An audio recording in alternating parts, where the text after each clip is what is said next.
Good morning and welcome to Dragnet live from otrgold.com. For those that are here regularly, you will notice I am in a different spot. I have been here before. There has been a broadcast from here before, but I was using this microphone right here, which didn't sound very good. I'm using a different microphone today. Hopefully it sounds fine. It sounds fine when I'm recording it, but when I hear the playback, it has like a clicking noise. So if you guys can tell me if you hear a clicking noise, I would appreciate that. Quick shout out to Sam, So Over It, and Life with Roscoe. Thank you for being here already. I'm wearing this is my Christmas, it's my Star Wars Christmas sweater right here. I have one other Christmas sweater, but this is one of my faves. So, Merry Christmas to everybody. This is our last stream before Christmas. So, there's a line in Star Wars for the Star Wars fans where it says, I find your lack of it's not faith. What's the original line? I find your lack of something disturbing. It might be faith, but I don't think Darth Vader ever says faith. So for all the people that were like anti-eggnog before, like I find your lack of cheer disturbing. That's what I tell people when I see this sign or when they see my sweater. Thanks So Over It for telling me that the audio's great. I just need to be careful. I don't have a boom mic here, so anytime I hit the desk or type on my keyboard, I know it goes through the mic. So I'm just going to keep my hands off till I'm muted. But today we're going to be if this is your first stream, we're here every Monday, Wednesday, and Friday at 9 a.m. Pacific, listening to one episode of Dragnet until we have listened to all 310 episodes currently available. Today we're listening to episode 105. The title is The Big Building. It originally was broadcast June 14th, 1951. And what's the synopsis? It's about a wealthy society woman in Los Angeles who goes missing, and there's suspicion of foul play. So stick around to hear how this case resolves today. I will mute myself, go on screen, share my screen, and then start today's show. And so sit back, relax, get your beverage of choice, different water bottle today, and enjoy.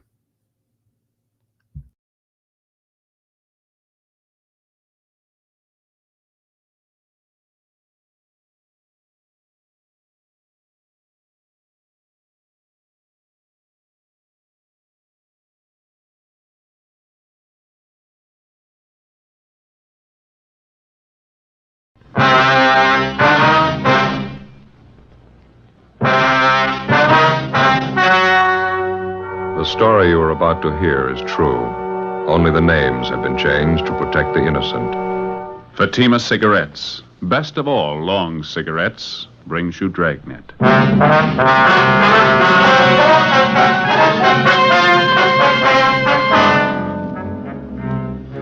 You're a detective sergeant. You're assigned to homicide detail. A wealthy society woman in your city vanishes. 2 months pass before her disappearance is reported to the police. There's suspicion of foul play. Your job? Investigate. Webster's Dictionary. Definition of the word compare. Compare. Examine for purpose of discovering resemblance or difference. Now, let's compare Fatima with any other king-size cigarette. The resemblance. Fatimas are the same length as other king-size cigarettes, 85 millimeters. Fatima has the same circumference, 1 1/64 inches around. And Fatima filters the smoke exactly the same long distance as other king-size cigarettes. The difference. In Fatima, the difference is quality. You see, Fatima contains the finest domestic and Turkish tobaccos superbly blended to make Fatima extra mild.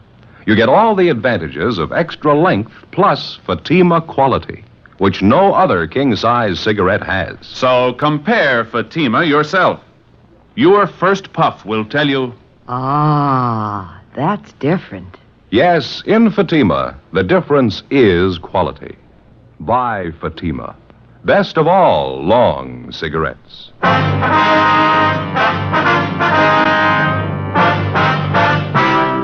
Dragnet, the documented drama of an actual crime. For the next 30 minutes, in cooperation with the Los Angeles Police Department, you will travel step by step on the side of the law through an actual case transcribed from official police files. From beginning to end, from crime to punishment, Dragnet is the story of your police force in action. It was Monday, February 8th. It was foggy in Los Angeles. We were working the day watch out of homicide detail. My partner's Ben Romero. The boss is Thad Brown, chief of detectives. My name's Friday. We were on the way out from the office, and it was 11:23 a.m. when we got to the 9th floor of the medical dental building, room 912. Dr. Marston? Yes, what is it? Police officers, doctor, like to talk to you. Oh, yes, I'm sorry. Daydreaming, I guess. I didn't hear you come in. Well, my name's Friday, doctor. This is my partner, Sergeant Romero. How are you, doctor? How do you do, gentlemen? Yes, sir. It's about the missing persons report on your wife. You filed it yesterday. Yes, that's right, Sergeant. Certainly glad you came. I'd like to have this whole thing straightened out as quickly as possible. I want my wife back with me. Well, we'll do everything we can, doctor. There's a few things we'd like to have you straighten out for us, if you will. I thought I made it pretty clear in that report I filed yesterday. What is it you have a question about? I've got a copy of the report right here. Says your wife disappeared December 9th. That's a little over 2 months ago, doctor. Yes, that's correct. December 9th, Sunday night. We were out having dinner. We had a little argument, and Louise left. I didn't hear from her until the following Friday. That's when she wrote me the first letter. It was from New York. Well, weren't you a little alarmed to find out your wife had left you and gone east? Well, I wasn't too happy about it, but we'd had a few arguments before. Always figured it did both of us good if Louise got away for a little while. No, I wasn't particularly worried. She has friends in New York. Would you care for a cigarette? Not right No, now, thank you, doctor. Yeah? I've got a light for you. Thank you. I understand your wife didn't stay with her friends this trip, doctor. No, apparently she didn't.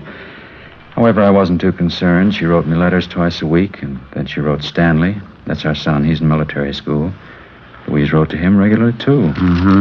And the last letter you got from your wife was about 2 weeks ago. Yes, sir, exactly 2 weeks ago. Had the same postmark on it, New York. Well, have you any idea at all where she was staying back there? That's a strange part of it, Sergeant. Louise didn't put a return address on any of the letters. I inquired of some of our friends back there, but none of them had seen her. Well, I suppose she was staying at a hotel. I don't know which one, though. Well, about those letters, doctor, now you're sure that they're in your wife's handwriting. You don't think they could be forgeries, do you? It's possible, but I don't think so, Sergeant. I know my wife's handwriting. Do you have all the letters with you, sir? Yes, I'll have my secretary get them before you leave. She's out to lunch now. All right, fine. Oh, excuse me, please. Right ahead. Yes, Dr. Marston. For Miss Taylor. Oh, yes, I'm glad you reminded me. Thank you. I'm sorry, officers. There's a denture I have to have ready for one of my patients by this afternoon. Would you mind if I go ahead and work on it while we talk here? No, it's perfectly all right, doctor. You go right ahead. Would you mind stepping in the lab back here? All right, fine. Go ahead, man. I'm sorry to interrupt everything like this. I do have to have this denture ready, though. We understand, sir. Doctor, you say the night your wife Louise disappeared, the two of you had an argument? Yes, that's correct. We were having dinner out at our country club, and I guess Louise had too many cocktails. She gets in a nasty mood when she drinks too much. I asked her to stop drinking. She flared up and walked out of the place.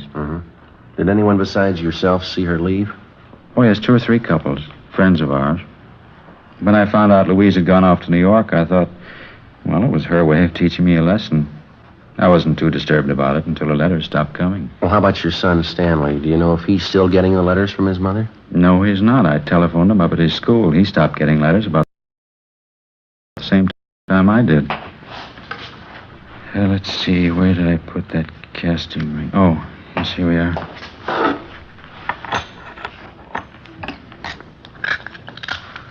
Then, as far as you know, Doctor, no one at all has actually seen your wife since that night at the country club when she walked out and left you. That's correct. As I say, if I hadn't been getting those letters from her every week from New York, I would have called the police in long ago. Would you excuse me, please? Oh, yeah.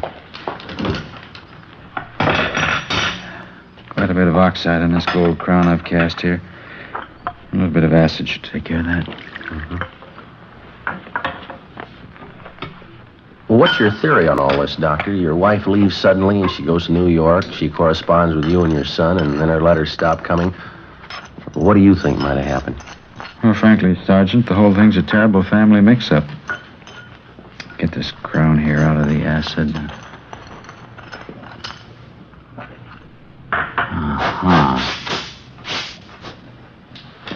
Well, how do you mean, Doctor, a family mix-up? Well, just that.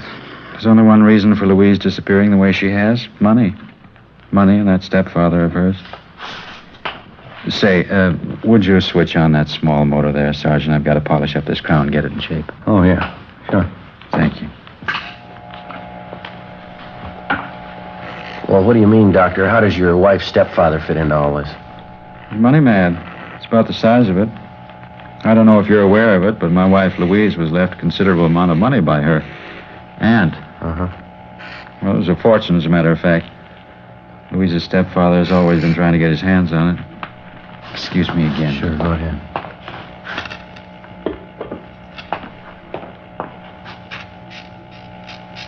Well, and you think your wife's stepfather is responsible for her disappearance, is that right? Oh, I'm not making any direct accusations, Sergeant. But 2 days ago, or 2 days before Louise disappeared, I had $80,000 in bonds signed over to her. Checked around since she's been gone. Haven't been able to locate the bonds anywhere. You think she had the bonds with her when she left? Guess I'm sure of it. Oh, pardon me just a moment. Yes, go right ahead. Uh-huh. That's a fine cast with sharp margins on it. Well, now, the $80,000 worth of bonds, Doctor, do you have any way of proving that you gave those to your wife? Oh, certainly. I have my wife's signed receipt for them.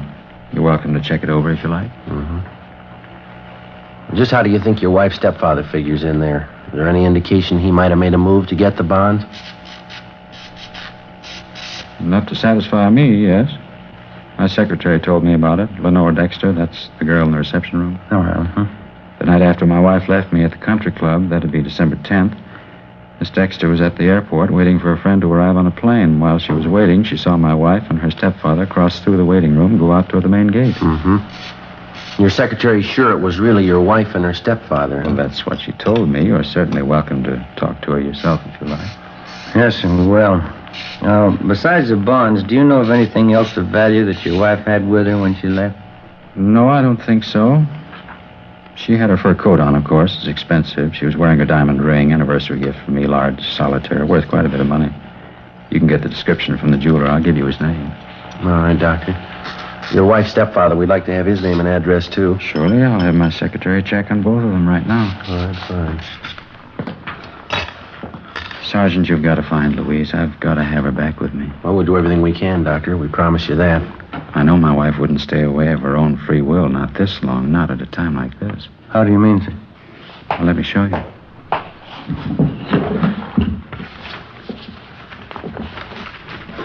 Here it is. This is the final drawing the architect made for us. What do you think of it? Oh, it's very nice. Yeah, it certainly is. It's got to be our own building. 12 stories, finest in the city. Uh-huh. Robert A. Marston building for professional men. Louise and I have looked forward to it for a long time. I understand. We settled on the final plans a week before she disappeared. Contractors will start construction in a few weeks now. There's supposed to be a great day in our lives. Laying the cornerstone. Yes, sir, I understand. Great day. Robert A. Marston building. It's a funny thing, isn't it, officers? How's that? Nothing's very great unless there's somebody to share it with. Before we left the office of Dr. Robert Marston, we talked with his secretary, Miss Lenore Dexter. She confirmed the doctor's statement that on the night after Louise Marston had disappeared from the country club, she had seen both Mrs. Marston and her stepfather at the city's international airport. She said she did not follow them. She had no idea of their destination. Dr. Marston gave us the letters his wife had written him during her absence and also his wife's signed receipt for the $80,000 worth of bonds. Each of the letters was postmarked New York, and the dates on them ranged from December 15th to March 24th. Well, Ben and I drove back to the office and put in a call to the home of the missing woman's stepfather, a Mr. William House. Then we went down the hall to the office of Don Meyer, our handwriting expert. We gave him the letters, which supposedly had been written by Mrs. Marston from New York, along with a signed receipt for the bonds and various other exemplars of her handwriting, which we had obtained from her bank. 2:50 p.m., the missing woman's stepfather, William House, arrived at the office. He was a tall, graying man, dignified, well-dressed. It's about time the police started looking into this thing. How long does a person have to be missing before there's an investigation? The missing report was only filed yesterday, Mr. House. If you knew your stepdaughter was gone, why didn't you report it? I've had private detectives working on this for a month. Had them checking everything about the case. How much luck have they had? Frankly, not much. But I still got them working on it. Well, getting back to what we have on hand, Mr. House, how about this statement of Dr. Marston's secretary? She says that she saw you with Mrs. Marston at the international airport the night after she disappeared. It's a lie. I haven't been near that airport in 6 months. It's a lie, and I can prove it.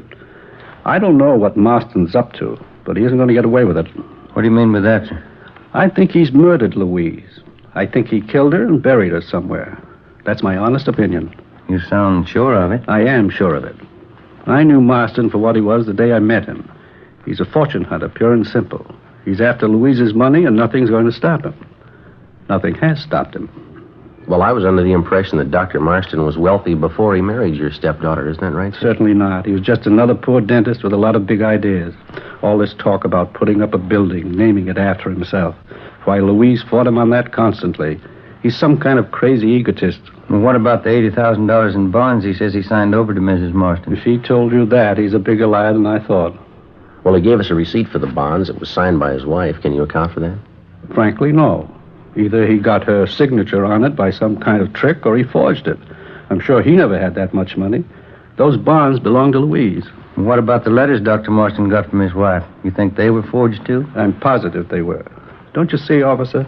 It's the perfect cover-up for him. Well, one way or the other, it's not going to take us long to find out the truth. Our handwriting man's checking over the letters and the bond receipt now.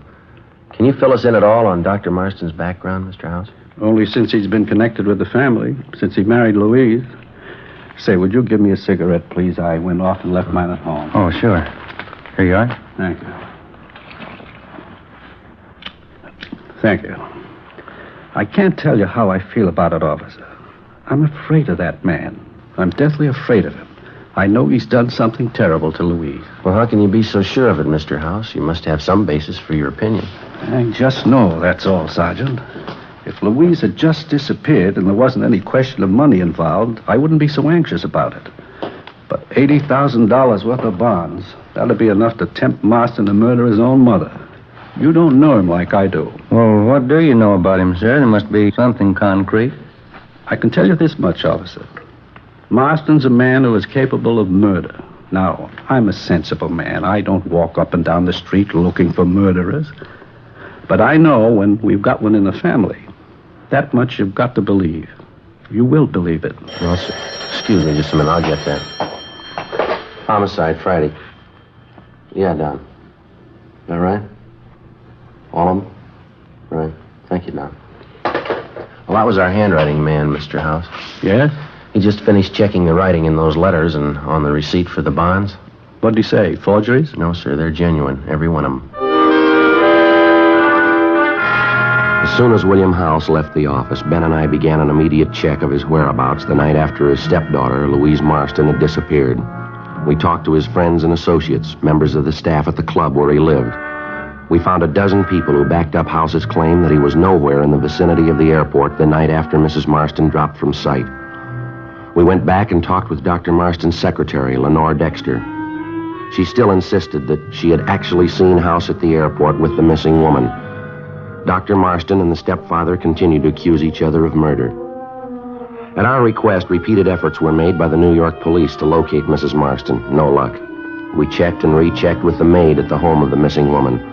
All she could tell us was that Louise Marston never returned home after leaving the country club, and also that she'd been wearing a fur coat and an expensive diamond solitaire ring. A week passed, and then 2 weeks. We stayed on it, but there wasn't much progress. The case of Louise Marston came to a virtual standstill Wednesday, February 24th. Hi, Joe. Morning. Anything new? Yeah, I think we got a break. The Marston case. Oh, what do you got? Maid out of Dr. Marston's home. She called first thing this morning. Said Dr. Marston had a little dinner party out there last night. What about it? One of the people there was Marston's secretary, that Lenore Dexter. Oh, yeah. She was wearing a large diamond ring. Yeah? Maid got a good look at the ring. Mm-hmm. Says it's the same one Mrs. Marston was wearing the night she disappeared.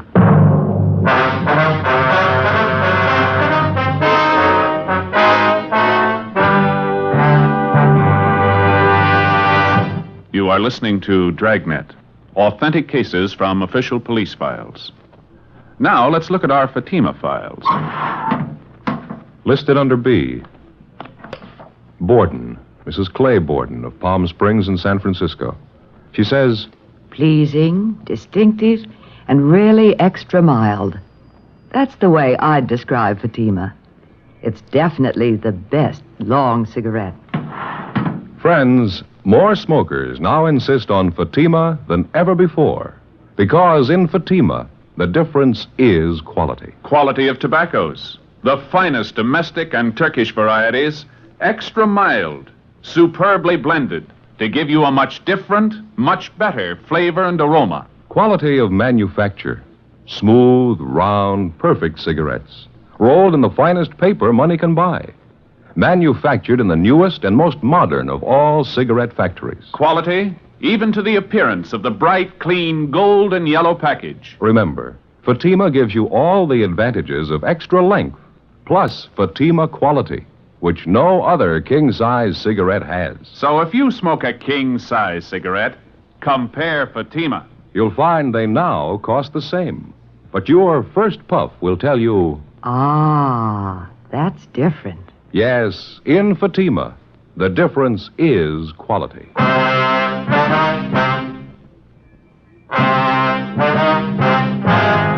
Wednesday, February 24th, 9:15 a.m. Ben and I drove out to the home of Dr. Robert Marston and talked to the maid. She told us that on the previous evening, the doctor had had a small dinner party and that one of the guests was the doctor's secretary, Lenore Dexter. The maid told us that she'd gotten a close look at the diamond ring that Miss Dexter was wearing and that she was sure it was the same ring that the doctor's wife, Louise Marston, had been wearing the night she disappeared. 10:20 a.m. We left the Marston house and headed downtown to the doctor's office in the medical dental building. The office was closed and locked. We got back in the car and drove out Sunset Boulevard to Lenore Dexter's home address. We found the secretary having breakfast alone in her two-room apartment. She explained that on Wednesdays, the doctor never opened his office before noon. We questioned her about the dinner party at the doctor's home the night before. We asked her about the diamond ring that she wore at the party. She became confused and hesitant. Well, what about it, Miss Dexter? Was that your diamond ring you were wearing at the dinner party? No, Sergeant, it wasn't. I guess it belongs to Dr. Marston, either him or his wife. Well, did he give it to you as a present? No. You see, I guess the doctor had a few cocktails before dinner. Maybe one too many. He went upstairs and came down with the ring. He insisted I wear it. He was very insistent. I didn't want to make a scene, so I put the ring on. I gave it back to the doctor just before we left the house. My boyfriend was with me at the party. We had a terrible argument over it. He's very jealous. Tell me, Miss Dexter, did Dr. Marston have any special reason for wanting you to wear the ring? No, he just said he liked me and that I was pretty and I ought to have pretty things. My boyfriend didn't like him at all. Well, had you ever seen that particular diamond ring, Miss Dexter? Before last night? Well, I don't know, Sergeant. I think so. I'm not sure. Well, where do you think you saw the ring before? Mrs. Marston. I think I saw her wearing it once. Was she wearing it the night you were supposed to have seen her at the airport? I don't know what you mean. I didn't notice the ring, but I saw Mrs. Marston at the airport. I'd like to have you think this thing out for yourself, Miss Dexter. Mrs. Marston's been gone for almost 3 months now, and there's a strong possibility that she might have been murdered. You can make up your own mind about it, miss. If you're not involved in that disappearance, I'd advise you to tell us the truth. It might save you a lot of trouble. Miss Dexter? You mean about my seeing Mr. House at the airport with the doctor's wife the night after she disappeared? Yes, ma'am, that's right. You sure that's the truth? I didn't want to get involved, Sergeant. I didn't want any part of it. You mean you didn't see Mrs. Marston and her stepfather at the airport that night, that you made it all up? I didn't make it up, Sergeant. I swear I didn't. He told me what to say. He said to do it as a favor for him. Who's that, miss? Dr. Marston. We continued to question the secretary, Lenore Dexter. She confessed that Dr. Marston had directed her to tell the story about seeing Louise Marston and her stepfather, William House, at the international airport. It was all a complete lie. She said that Marston had explained that the whole thing was just a practical joke, that it didn't mean anything. When Mrs. Marston was officially reported missing, she thought of going to the police, but Marston had frightened her out of taking any such action. The only other suspicious thing she could recall about Mrs. Marston's disappearance was a conversation between the doctor and his architect, Mr. Harold Whitmore. He was the architect who had planned and designed the projected Robert A. Marston building for professional men. Well, the secretary told us the doctor's conversation with the architect had taken place about a month before Mrs. Marston's disappearance, and that she'd heard the doctor mention to the architect something about New York and a packet of letters. Lenore Dexter was taken downtown where she gave us a complete signed statement. Ben and I got in the car and drove to the offices of architect Harold Whitmore over on South Hope Street. He was a tall, florid-faced man, very cooperative. Yeah, I remember that conversation with Dr. Marston. He gave me a bunch of letters, at least a couple of dozen anyway. They were addressed to the doctor and his little boy Stanley. What do you want you to do with the letters, Mr. Whitmore? He asked me if I had any friends in New York, and I said I did. Then he said he was playing some kind of practical joke on his wife and son. He gave me the letters and asked me if I'd send them to a friend in New York and have him mail them back one at a time. You agreed to do that? Yeah, that's right. The letters were all sealed and stamped, all in order, the way they were supposed to be mailed. I just sent them back to this friend of mine, Bob Rogers, in New York, and forgot all about it. Mm-hmm. Mr. Whitmore, how long have you known Dr. Marston? Very long? No, not too long, only in a business way. He wants to put up this office building of his, and I'm handling the job for him. He's sure nuts on the subject. Can't wait till we start construction on the job. I think his life depended on it. You know much about his personal life? Where'd you first meet him? Let's see, I think it was around October of last year. He and Mrs. Marston were building a summer place down at Malibu, and I helped out with the plans. The doctor was always hanging around there, helping out with the work whenever he could. Uh-huh. And that's the only previous contact that you had with him, huh? And that's about all, yeah, building the beach house. Dr. Marston thought he had some new ideas about building a new type basement in the place. That's so? Yeah, not a bad job on a cellar for an amateur. Used enough cement on it to sink a battleship. No, just a second, Mr. Whitmore. Did Dr. Marston cement in the basement while the house was being built? Is that... No, about a couple of months later, around the middle of December, I think. Do you remember the date exactly when he did the cement work? Not exactly. About the 12th or 13th of December, I think. Mm-hmm. Yeah, right after his wife disappeared. Wednesday, February 24th, 1:30 p.m. Ben and I picked up Dr. Robert Marston and brought him downtown to the office. We questioned him for an hour and informed him of the evidence against him. Despite the statement of architect Harold Whitmore, the doctor insisted he was innocent of any crime connected with the disappearance of his wife. We contacted the New York Police Department and asked them to check on architect Whitmore's friend, Robert E. Rogers. A special detail of men was dispatched to the summer home at Malibu to see what they could find. Half an hour later, Dr. Robert Marston was placed in a car, and Ben and I drove him to the Malibu home. We continued questioning him during the drive, but he refused to make a statement of any kind. On our arrival at the beach cottage, we found Marston's young son, Stanley, together with the maid and the family butler. We took Dr. Marston downstairs to the basement. The men had a large section of the cement flooring ripped up. They were digging. In the room up above, we could hear young Stanley Marston playing on a toy harmonica.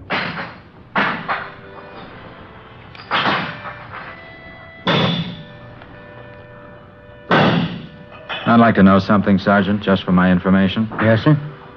Why do you think I'd kill my wife? Why do you think I'd do such a thing? We're not sure yet if you did kill her. And why do you have these men doing this? Digging up the whole basement. Why do you think I killed her? You won't find anything. You might as well tell them to stop now. They won't find anything. I explained everything to you. Why can't you take my word for it? Well, you still haven't explained about those letters, why you had them sent to New York, why you had them mailed back here one at a time. Got nothing to do with it. Why can't you believe me? Your wife didn't disappear without a reason, Doctor, and we'd like to know what the reason is. I told you a dozen times over. You know what happened. We were at the country club, Louise and I. She was drinking a lot. I told her to lay off. We had an argument. She walked out, that's all. She walked out. I didn't see her anymore. Yes, sir. We'll have it all worked out. Don't worry about it. Why can't that maid look after the boy up there? Making all that noise. Why can't you take him out somewhere down to the beach? Romero? Yeah? I'll see you a minute. Oh, yeah, right.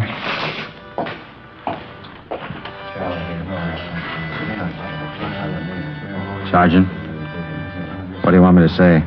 What's that? They've found her. You know that. Louise, right where I buried her. What do you want me to say? Well, that's up to you. Guess you wouldn't understand, would you, Sergeant? The only thing I ever wanted in my life. She wouldn't let me have it. The building. Robert A. Marston building. For professional men. You mean your wife wouldn't give you the money for it? That's why you quarreled, is that it? I tried to tell her. It was one fight after another. She didn't know how much it meant to me. And that's why you killed her, huh? I followed her outside the country club that night. Drove her to my office. She was pretty drunk. Mm-hmm. We pretended she was on a trip to New York. I had her write the letters. Had her sign the receipt for the bonds. Wasn't hard to do. How'd you kill her? Put my hands around her throat. Didn't stop until she was dead. Joe? Yeah, Ben. We found her. You ready to go, Doctor? All right. It was a dream of a lifetime, Sergeant. I almost had it. The Robert A. Marston building. Finest in the city. Yeah. You want to come upstairs, Doctor? We'll get your coat. You'll try to understand, won't you? I wanted something that'd last. My own building. My name on it. Something you'd remember. Yeah? That's the reason I killed Louise. She didn't want me to have it. My own building. Something that would last. Make the people remember. Well, you made it, Doctor. Why worry? What? You don't need a building. I'll remember you.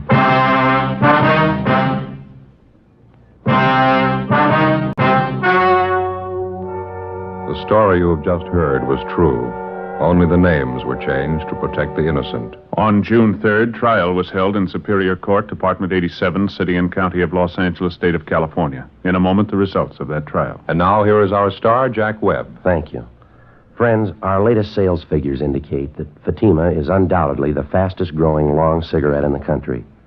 And I'm sure you'll agree that there must be a sound reason for Fatima's ever-increasing popularity.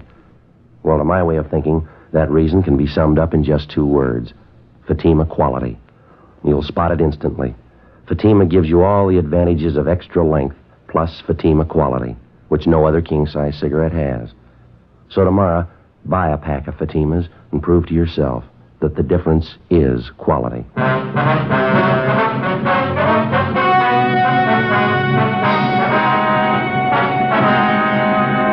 Robert Alexander Marston was charged with murder in the first degree. 10 days after his trial opened in Superior Court, the suspect took his own life in his jail cell by hanging.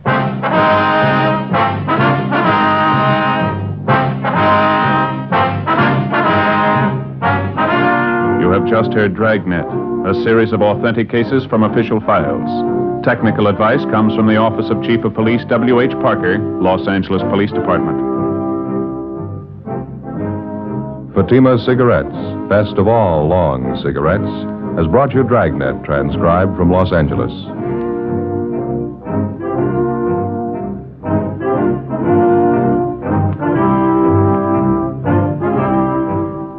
Stay tuned for Counter Spy next over most NBC stations.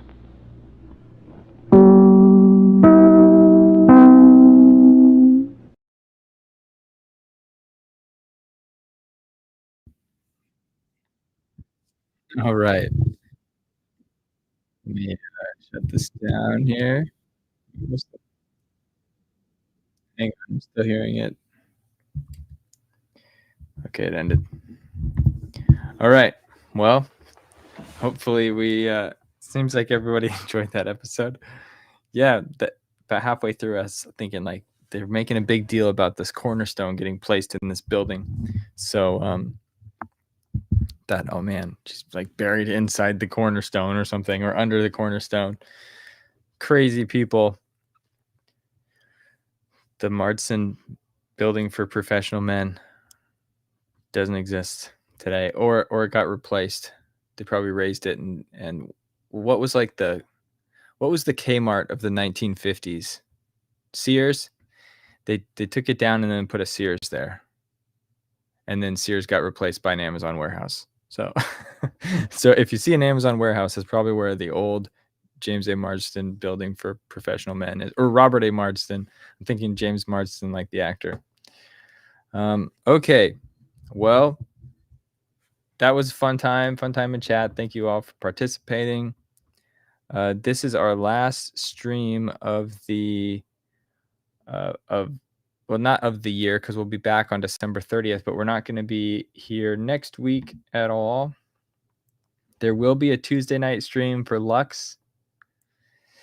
Actually, I'm going to push that one back because I don't have the other one queued up, so it would just be a Tuesday, and there's only one left in the hopper. So I'm going to push that to the 31st, that Tuesday, and then I'll have one ready for January 2nd. So, wow, thank you, Mary, for the super chat. Thank you very much. Appreciate that. When I see them pop up, I'm like, I lose my train of thought. I'm like, wait, what just happened? But anyway, I was saying I appreciate that very much, and I'm grateful. Let me just get this thought out real quick, and then I'll change the subject. What was I saying? Oh, it was about the Lux Radio Theater stuff. So that one's going to be pushed. So there's going to be no new content next week. Just want you to enjoy that time with family, doing whatever you do, whatever you like to do over the Christmas holiday. And I just want to express to you before that holiday that I'm grateful for all of you, grateful for this community that we're all a part of. Grateful for our shared love of Dragnet, and just it's a pleasure every time chatting with you all. So with that, I'll drop Merry Christmas, and I'll see you again on the 30th. Until then, goodbye.